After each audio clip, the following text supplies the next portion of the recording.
There we go. There we go. Hi. Good Hi. evening, Michael. How are you Michael, doing? pretty good. Thank you. So we're here with Michael, who was in the NKT for a while, for quite a while. And yeah, this is your story, right? So like how did it all Yes. begin? How did it all begin? Sorry. How How did did it it all all begin? begin? Sure, Uh-huh. sure. Well, I moved to New Mexico in 2003, and shortly thereafter, a friend of mine told me about a Buddhist teaching, and it was near my work, and it was after work, so I decided to go, and I thought the teaching was very interesting and beautiful, and I really enjoyed it. So afterwards, spoke with some people, and I thought, well, this is something that might interest me. So the next week, I went again and again talked with some people afterwards. There was a monk from the tradition there.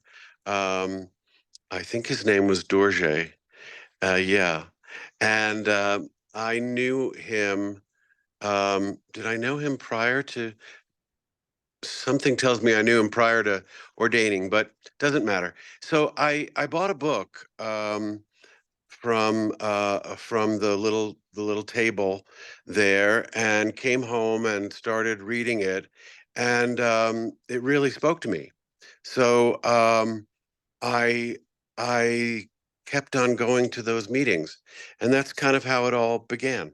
And this was an NKT center. Oh yeah, yeah, yeah. Okay. It was a little rented space in Santa Fe, New Mexico, and the teacher was very charismatic, and I really enjoyed the teachings, and they spoke to me and they made a lot of sense, and I just kept going and kind of became part of that community.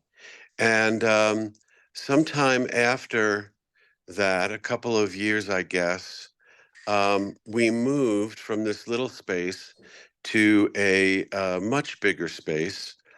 And at some point, I think I became the admin there, or at least I was helping with bookkeeping because I work in budget and finance. So, I really did become part of the community there.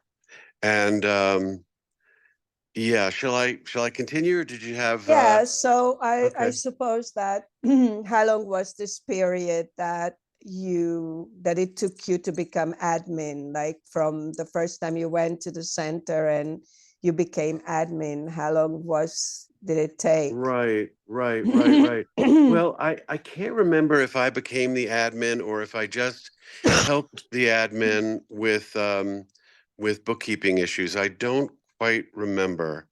But it was probably a couple of years, actually. It was a couple of years. Okay. I started with the NKT in 2004, and I ultimately ordained in 2008. So between 2004 and 2008, I became very active and participated in a lot of teachings. I I remember that I went to a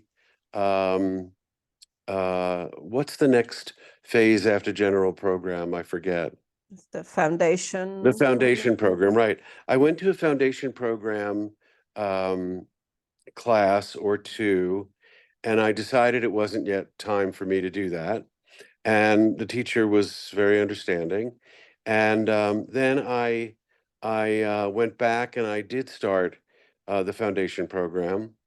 And as I said, we moved, and a lot of things were happening in my life, and I was getting a lot of support from the NKT community. So now, as we talk about my story, there are some things that happened that weren't so great, and I just want to say that. I don't have bad feelings about the NKT. I do have, um, difficult feelings around some of the things that happened and some of the decisions that were made. But in general, I had a very good experience um, learning Buddhism from the NKT, and I carry that with me to this day. So, but Yeah. yeah, yeah, Yeah, I mean, I just sorry to butt in, but it's all yeah, it right. seems to me that your story, like just like a lot of other people's story, is not so much a story of the immediate Sangha and the community in which people were involved, but more like the systemic issues that is the NKT, right? Like the way Yeah, the entire organization is set up and yeah, works. So I right. totally can understand that your immediate Sangha and community was super supportive and really nice, Yeah, because I also knew a lot of fantastic people yeah, in my Sangha. So yeah. okay, so what So, y- so would you well, say that this was like a particularly vulnerable period in your life, or um, well, yeah. I don't know if I would characterize it as vulnerable, but my then partner and I decided to change the nature of our relationship from partners to friends, and that was a difficult thing to go through. And also, my mom died during that time, so there were just some things in my life that were difficult, and as I said, I got a lot of support. But as you were saying, the structure of the NKT, um, you and I were talking a month ago or so, is kind of like a franchise in a sense, where you or the community asks for sometimes a center comes up from a branch. So we were a branch of the Albuquerque center, and a teacher would come up once a week, and we'd have teachings before we were a center. And then I think there's some um, process where a community asks as we used to call it, the mothership in England at Manjushri Center, if we could start a center of our own, and could they get us a resident teacher? And I believe that that's kind of what happened, although our resident teacher for our center wasn't really resident. She lived in Albuquerque and was at the Albuquerque Center, and I believe she was the resident teacher at the Albuquerque Center. So she was kind of doing double duty, coming up to us, if I recall, once a week, and and that's what's the how distance? I'm sorry, what's the distance between an Albuquerque and hour, Santa Fe? an Okay. hour, yeah, an hour drive. And we Okay. were Tushita Buddhist Center, and and then we moved to another space that was larger. And before long, I asked uh, to ordain, and my teacher was in favor of that. Gave her blessing, shall we say? Yeah. And I wrote to Geshe-la, and within 24 hours, got an answer that I could ordain, that he would ordain me, and it was very exciting. And Wow. the center was running very well. Um, we were supporting ourselves, and I went and was ordained, and it was a really wonderful and lovely time for me. I became the Dharma for Kids teacher, so I really, really enjoyed that, and it was a beautiful time for me. Then we got another resident teacher who was a really remarkable person, um, Gen Sharma, and who's now, I believe, in San Francisco. And she's really a remarkable, wonderful person. But a decision was made to, rather than spend money on rent every month, that we could perhaps spend that money on a mortgage, and we could get a space and buy the space, and we can spend that money on a mortgage rather than on rent. So it was a fine idea. Um, it's just that as the story progresses, you'll see that it wasn't well thought out, because we were a not-for-profit who, didn't have audited financial statements. So getting a commercial mortgage, um, in the end, wasn't going to be possible. So what happened was that we found a space that was an appropriate space. It was actually a home in a residential area that we believed could be converted to a commercial space, and it was going to be financed by the owners. So it was an owner finance situation for 4 years, after which time we'd need to get a mortgage.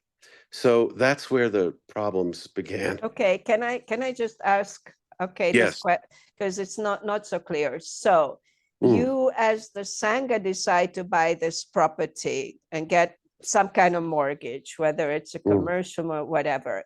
So who would have been the owners of this property? You guys who put up the money, or the NKT, or what would it what, so who would have been on the deed, like who? Right, right. Well, we had to ask Manjushri Center whether we could do this or not, and that's a little interesting, because other than that, they really didn't have anything to do, except that we had to show them what it was we were planning, and I believe we had to get their okay. So the community raised a good amount of money, happened to turn out to be $108,000, 108 being an auspicious number, but just happened to turn out to be $108,000. And then we were asked, some of us were asked if we would sign this New Mexico real estate contract. And so those of us who, had some money in the bank, um, and might, agree to this, were asked, and I was ordained at the time, and really kind of felt like I would do almost anything for our community. It had given me so much, and it had really changed the way that I viewed the world, and let's say the true nature of reality, etc. And so I agreed to this. And I had to put together some papers about my financial situation. And yeah. So So basically you put up the money for I the didn't put, property, no, no. The community put up the the money. community put up the money. Yeah. Okay. And I contributed to that $108,000. But my personal finances were just noted in that we were considered guarantors, Okay. except the term guarantor was never defined in the contract, which was a big mistake. So on both on their part and on for those of us who signed, not knowing exactly what we were guaranteeing, so it was kind of a mistake. So we got the house, and we started to do renovations. And along the way, we didn't do we didn't do our due diligence beforehand adequately, and ultimately found out that we had to convert the kitchen to a commercial kitchen, and that was very costly. And I guess there were some other things that needed to be done. But I think the kitchen was the deal breaker, and we determined that we couldn't do that, and that in the New Mexico real estate contract, there was an option to get out of that contract by either returning the property or paying a certain amount of money. So we contacted the family that was financing it. It had been their family home, and we told them that we needed to give back the property. And they came back and they said that they wanted the property and money, which was not in New Mexico law. And they stated that they wanted to change New Mexico law and they were going to sue us. So who it was that they were going to sue? The people that had signed the contract. And I was one of those people. So I think there were four of us. And, there were a lot of meetings and a lot of nice words around them not deserting us. But that wasn't really what But happened. I wouldn't say who not what deserting you? the community, the community. But really, once it got to a lawsuit, we were the ones holding the bag, and the community didn't really didn't really get very involved in what was happening to the four people who were being sued. So we had to find a lawyer to represent us. Lawyers are very expensive. And we proceeded, and the four of us, two of us had some opinions on one side about what to do, and the other two had opinions about what to do. But we were all involved in this together, so that became very tricky. And we wrote to the NKT, and if I remember, none of the well, no, none of the letters or emails that I wrote got answered. And that was kind of shocking since we had to go to them, as I said earlier, to get approval to do this. And then once we got into trouble, they didn't respond. So what And- did you ask them, or what did you tell them when you wrote to them, to the right. NKT? What? Um, if my memory serves me, I think we were just asking for advice and for some financial support because we had this we were being sued, and as individuals, I don't believe the NKT or Tushita Buddhist Center. I can't remember. Um, I don't believe so because I don't believe so. I think it was the people who had signed the contract. So so we never heard back from them, and what I was asking them was for advice and for some financial support to get us out of this problem, and we never heard back from them. And I found that shocking and irresponsible. What about Um, what about the teachers, the resident teachers, Sherma and the other woman? yeah, yeah. Well, they hadn't signed the real estate contract. So, Why didn't they sign the real estate contract? Why didn't they sign? Or I don't, why wasn't somehow the well, NKT they didn't, officially involved in the signing of well, the contract? they didn't have any money. So, when one of my teachers left to become a nun, she left um, her life with two suitcases and, not much. I don't believe she had much financially. So the people who signed the real estate contract were those who could prove that they could, um, support this if need be. But I got to tell you, I wrongly didn't give this enough thought when I did sign that contract. Um, I just was wanting to do for my community what was asked of me. I wasn't forced. Um, I was just maybe naive. I'll certainly admit to that, and didn't think through, well, what if? And because I wasn't the one, involved, I wasn't the admin. Um, then I was helping with Dharma for Kids and some bookkeeping, perhaps. And I just wanted us to spread Dharma, and we needed a bigger center. And in a way, it made sense that we shouldn't pay rent and we should pay a mortgage.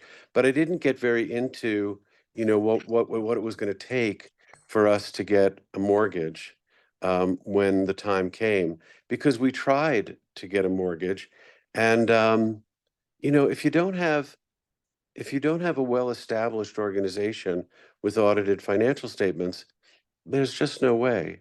So we had to give the space back, and that's when um, the lawsuit happened. Um, so my feeling is that mistakes were made, both on our part in doing our due diligence regarding what it was going to take um, to keep this enterprise going, um, to keep the house and to turn it into a center, and whether or not we had enough money to do that. And one of our teachers in the middle of this problem, or maybe right before the problem, I think the problem had already started, was moved. So the teacher who gave us, or who suggested that we should get this house, was moved to another center. So Wow. that was kind of, That's pretty serious, I think.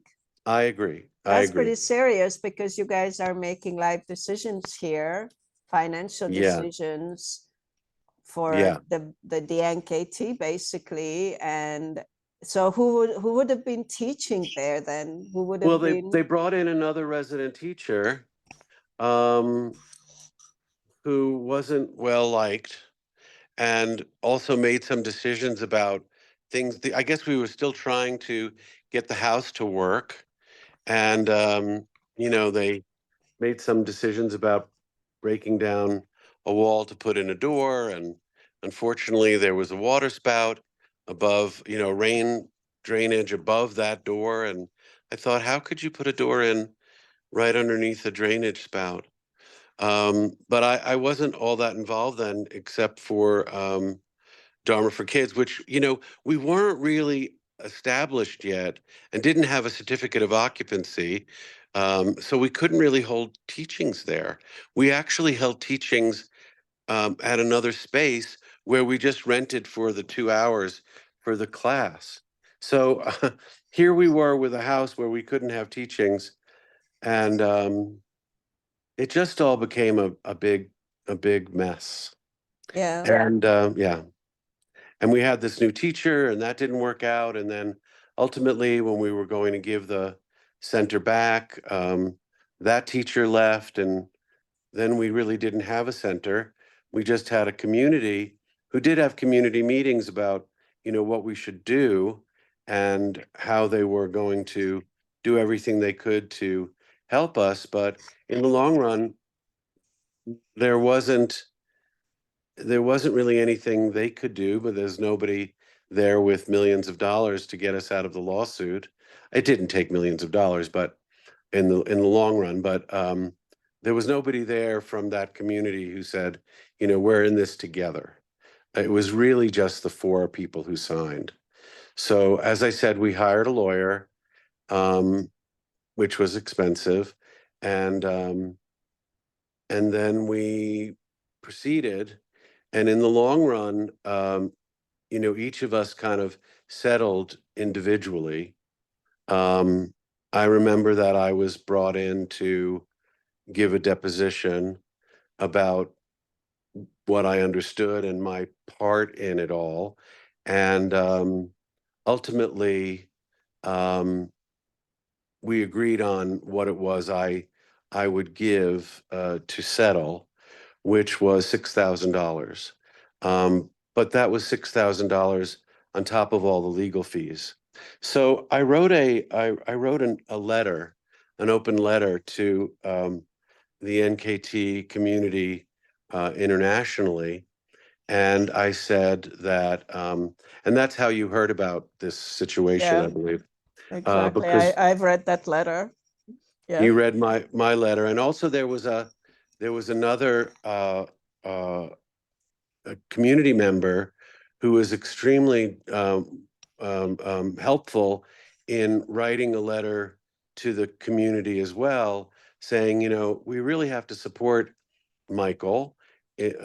My name then was not Michael, um, but we really have to support him um, in and help with his request for the international community to, in small donations, raise this $6,000. And um, I was very heartened to did receive $6,000 and change from the worldwide community. Somebody from New Zealand gave. I created a GoFundMe account, and somebody from the internet from New Zealand gave me $800, which was Wow. not what I was expecting. I was really asking for small donations, but she was very, very generous, and I raised the money. I paid that off. Um, I had I had put the lawyer's expenses on a credit card, and I made a decision to declare bankruptcy. So, so, you know, these were very difficult things to do. And I was upset that the proper due diligence wasn't done prior to us signing this for this house, and that there was not an understanding that a small not-for-profit without audited financial statements was never going to get a mortgage. So after the 4 years of the owner financing, we were not going to be able to take on that house. So that was not understood beforehand, nor was the issues about what we needed to do to become a commercial space, and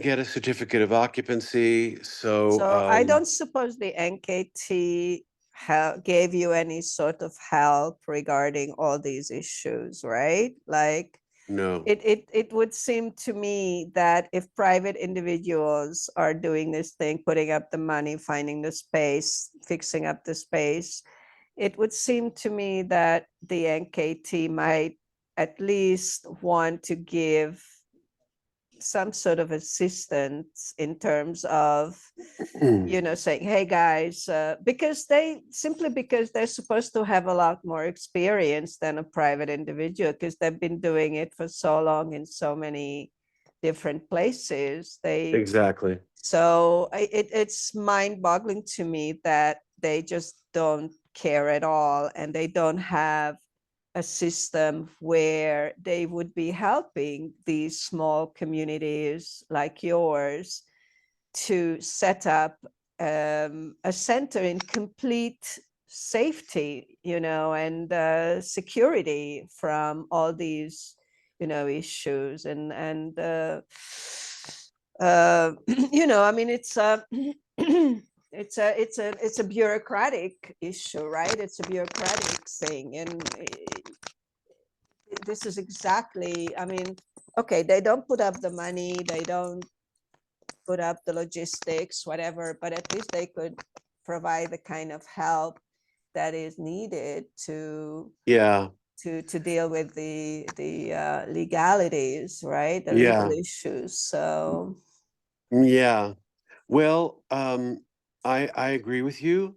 Um, you know, why did they have to give approval to us to do this and then essentially abandon us when it got rocky?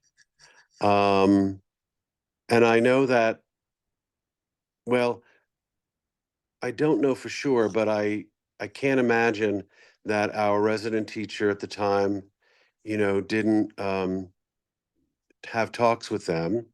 Um, but we didn't hear what the outcome of that was. I don't recall hearing that. And yeah. And then there was, I had talks with the former resident teacher who had made the suggestion that we do this in the first place.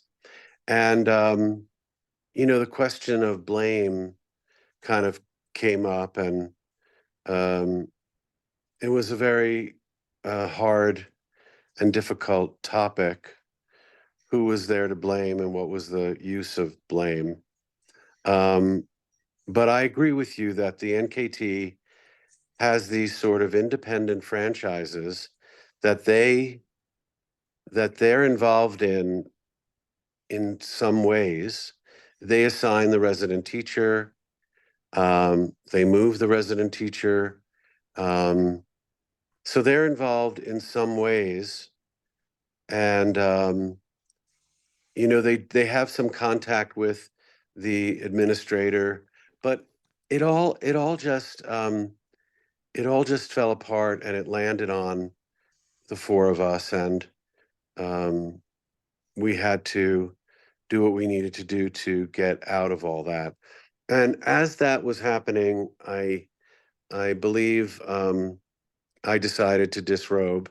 No, no, my community fell apart, and I got some offers to move to other centers, but it wasn't it wasn't something that felt right to me. I had a job in Santa Fe, and I didn't feel comfortable with changing my life and living as a monk in a center with a $200 stipend a month, and essentially living in poverty, which is not one of our one of our vows. Um, but centers don't have money for paying, and I could have found a job, but it wasn't what I wanted to do. I stayed in Santa Fe. I'm still in Santa Fe, But and why did you disrobe exactly? Oh well, if it's so, no, this is not what I'm asking. It's your private issue. But did it's okay. this thing have anything to do with your disrobing? Like, did whatever happened here and the way the NKT behaved, the lack of support, lack of even just responding to your letters? Like, I just find that really shocking that they wouldn't even like hypocritically just acknowledge your situation, like they could have Right. just written a letter saying, oh, well, we're very sorry this happened, we can't help you, good luck, like something like that. Like they wouldn't even do that, right? Like No, no, it's no. I don't mind talking about, why I disrobed. I was very happy as a monk. Um, there were challenges, but there are challenges in life. I didn't have real challenges around being a monk. I was very happy in that lifestyle. Um, but I wanted a community around me, and the center had ceased to exist. So I no longer I no longer had that community here in Santa Fe.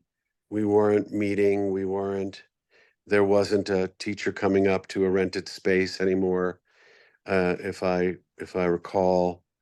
Oh, well, also, yeah, so that's why I disrobed. And then when you do disrobe, you have to um, stay away for a period of time. So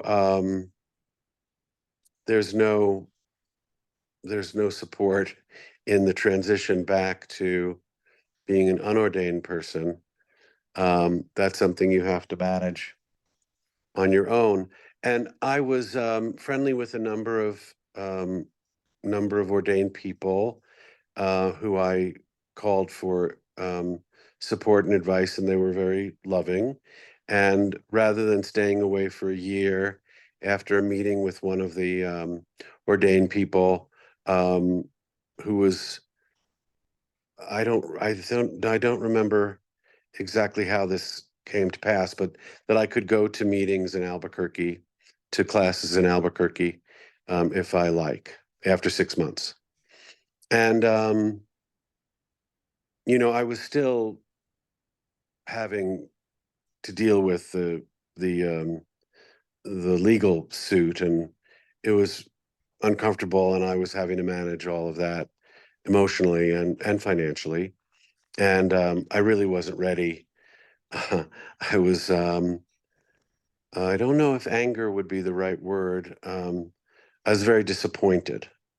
I was very disappointed. And um, I didn't really want to discuss it, or, have my situation influence anybody else. It was really it was kind of well, it was complicated because you don't want to, I don't want to get other people involved, and I don't want to have them, you know, um, make decisions without, or have feelings about it without all the facts. So I didn't feel like it was a good idea. So I didn't go back. And I disrobed in 2012. So that was, 12 years ago. And since then, it all got settled. And as I said, my international community uh, paid for my the amount that we agreed for me to settle on. And the bankruptcy is long behind me, and my credit score is back up to normal high, very high. And it's just in the past. And I've not been I've been to the center in Albuquerque a couple of times. I was very welcomed. Um, but it felt a little uncomfortable for me personally. So I just study on my own. I still feel I'm a Buddhist. I still feel, I do still feel that the NKT is my tradition. Um, I know that may sound odd to some. I know that some people feel the NKT is a cult. Um, if you look at the definition of a cult, you could say that it is, but and I know that a lot of people have been hurt, and everybody has their own story and situation and things that they went through, and I've heard a lot of very difficult um, things that happen to some folks, and some resident teachers being very un-Buddhist like, and creating significant problems for some people. And I feel very bad about that. Um, but personally, I don't really feel that way. I have no opinion on whether it's a cult or not a cult. My time with the NKT was largely positive, and then we had this terrible thing happen, and that was very negative. Um, and life has gone on from there, and I'm doing quite well, and I'm happy, and I have my dog here. Hi there. What a beautiful animal you are. He's Gorgeous. really he's great. He's great. His name is Steve. Nice. Say hi, Steve. Hi, Hi. Steve. You're so gorgeous. He's a I beautiful boy, beautiful. and he Yeah. loves to sit near me, and Just listen. He's a good he boy. He's not he's barking or anything. oh, he's great. He's very loving, and I wonder if he's the reincarnation of a very dearly departed person. Um, don't know. So so that's kind of my story. Um, I I agree with you, Gabriella, that there are potentially significant problems that occur, and buying a space. Down in Albuquerque, they bought a space, but somebody gave them, I believe it was $300,000. I don't know for sure. Wow. Don't quote me on that.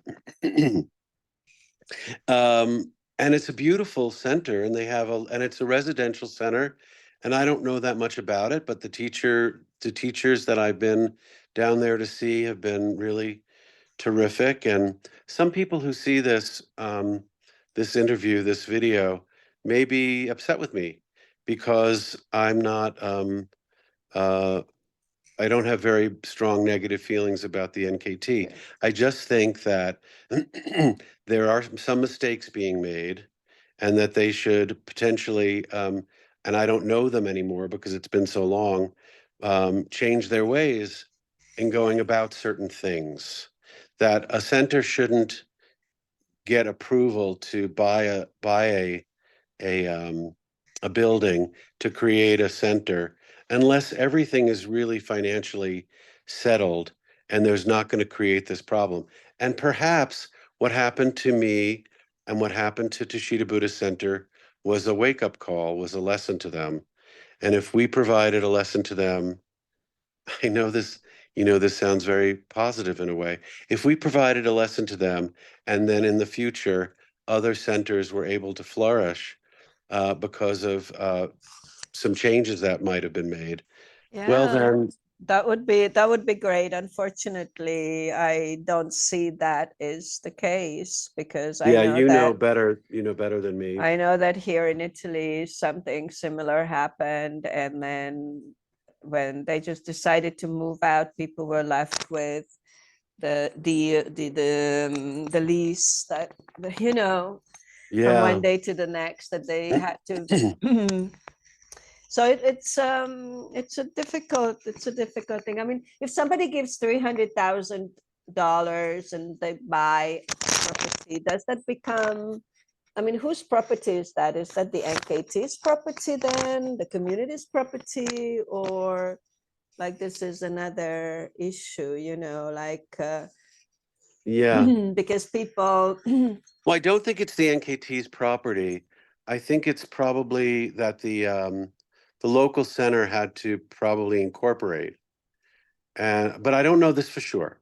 So I would think that it's the local center's property that I hope that that's the case. I don't know for sure. I don't know for sure. yeah, I mean, the issue here is that if this is how things work, that there should be a system in the NKT whereby they take some kind of responsibility as well, also financially. If they decide to move out of remove a teacher and basically stop the lessons from one day to the next in a center that the people have set up and spent considerable amount of money and time and everything, then those people should in one way or another be um, this should be recognized somehow, and it's just Yeah, not this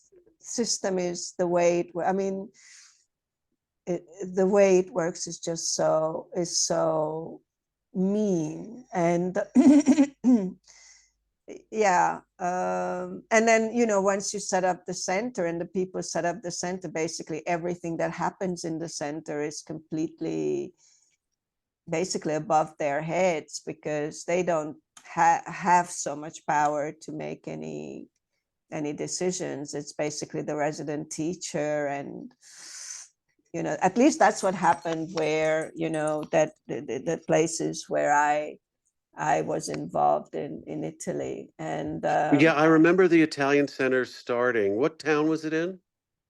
well, there was one in Rome that was the first center, and then there was a center in Emilia Romagna, and I remember I knew people who set up that center, and I remember when the NKT just withdrew from one day to the next, and those people were left there with beliefs and this this Yeah, property that was yeah, that they have paid for and that they were still paying for. yeah. And there's a lot of a lot of problems there. Right. Well, It's because I it's agree just with not a you. democratic process, or I don't know. I mean, Right. it should just be a different system, I think. But I am so glad that you're doing well, Michael. And I think it's Thank you. more, you know, whatever you're doing now and the way that you have handled this and you are living your life now is more about you. It's not about how wonderful the NKT is. It's basically how you have been able to metabolize this thing and continue your life. And I think it's fantastic. It's great that Thank you you. have been able to do that. Well, it's not the NKT that's true, but my Buddhist practice and my Buddhist um, understanding has helped me. I have to say, has helped me enormously, and I'm grateful. Um, I know some people may not like this, but I'm grateful to Geshe Kelsang for what he did, and I'm sorry that the NKT and the human beings there have made some very poor decisions. Um, and, I have to leave it at that because there's not a lot that I know for sure other than that. I only know that my success in coming out of that stage of my life was helped in part by Buddhist philosophy and Western psychology. Kind of for me, a combination of those two things is very helpful. And I happen to be able to, or have been lucky enough to find therapists here in Santa Fe who understand Buddhist philosophy to a degree. And, I can kind of mix those two things to be a happy and healthy human being. Um, and again, I am very grateful to Geshe Kelsang, and I feel that it's unfortunate what the NKT, how the NKT has operated in the ways that you and I have discussed um, in this interview and in a prior interview. I agree. I agree, and I can't see myself, unfortunately, ever, going back. I used to go to a lot of festivals. I spent a lot of money, and I was in Brazil and certainly New York State and in England and in Germany and helped other people go to Australia. Um, so those days were very helpful to me, but I wouldn't go back again. I wouldn't go back again. So there may Why be. not? Why Why not? not? Because of Yeah. because what? Why not? Because of what happened, or Because of what happened. Yeah. Yeah. Because of what happened. I just can't see myself. Um, it hurt. It hurt. And I had to recover from that hurt.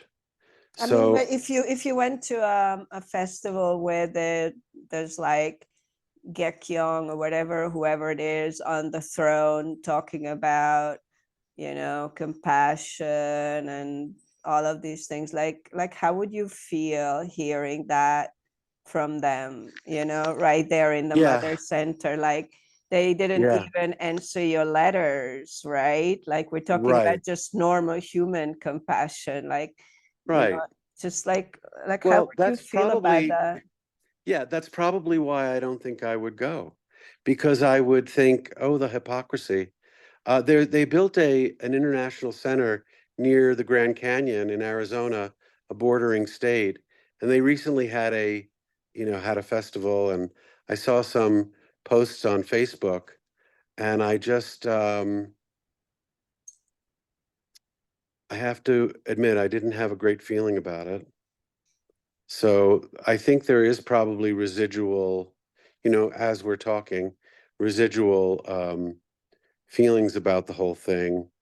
But given that there's nothing to be done at this point, my way um, of handling all this is to try and forgive.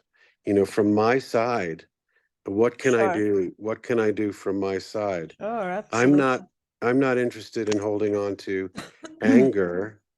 Um, that said, there are certain people who still live in Santa Fe who I'd rather not run into. So, it's still a lingering as we talk, because I don't think about this very much, if at all. But as we talk and I'm expressing and remembering a lot of those things, I am reminded that there are people I'd rather not see, I'd rather not speak to. I have run into them. I'm always polite, but it has a zing in my gut. So, that's why I don't go back to um, and on the other hand, there are lots of people I really love who I do see, who I've had dinners with and others, but people who were involved in the lawsuit, in the administration of the center at the time of things going bad, and who were co-signers with me, who um, didn't want to have long discussions with the attorney because it costs money. And I thought, well, of course it costs money, but we have to get their advice.